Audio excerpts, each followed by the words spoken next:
बुलढाणा जिल्ह्यातील खामगाव तालुका अंतर्गत पिंपळगाव राजा येथील भारत लॉन सभागृहात 11 जानेवारी रोजी भव्य सद्भावना कार्यक्रम पार पडला। कार्यक्रमाच्या अध्यक्षस्थानी डॉक्टर सय्यद रफिक पारणेकर उपस्थित होते। सद्भावना मंचाचे अध्यक्ष प्रशांत देशमुख यांनी आपल्या विचार मंथनात सांगितले, आमचे गाव हिंदू मुस्लिम एकतेचे जिवंत प्रतीक आहे आणि याचा आम्हाला अभिमान आहे। यावर उपस्थित नागरिकांनी जोरदार टाळ्यांचा गजरात प्रतिसाद दिला। यानंतर आदिवासी समाजाचे प्रतिनिधी प्रशांत सोनवणे यांनी मार्गदर्शन करताना इस्लाम हा समानतेचा धर्म असल्याचे सांगितले।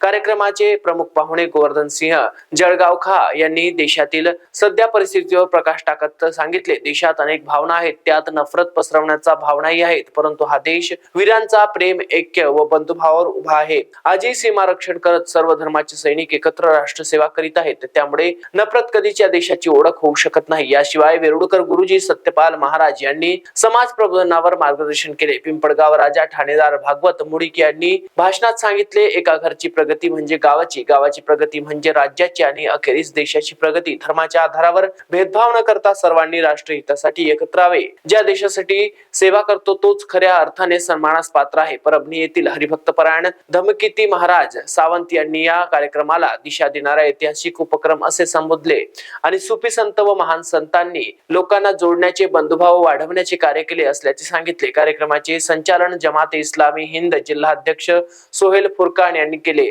तर शेवटी जमाते इस्लामी हिंद पिंपळगाव राजाचे शहराध्यक्ष मोहम्मद जियाउल्ला यांनी आभार मानले। कार्यक्रमात जमाते इस्लामी हिंद जिल्ह्यातील पदाधिकारी व पिंपळगाव राजा परिसरातील बहुजन समाजाचे बांधव मोठ्या संख्येने उपस्थित होते आणि सद्भावनेचा संदेश सर्वांपर्यंत पोहोचवण्यात आला।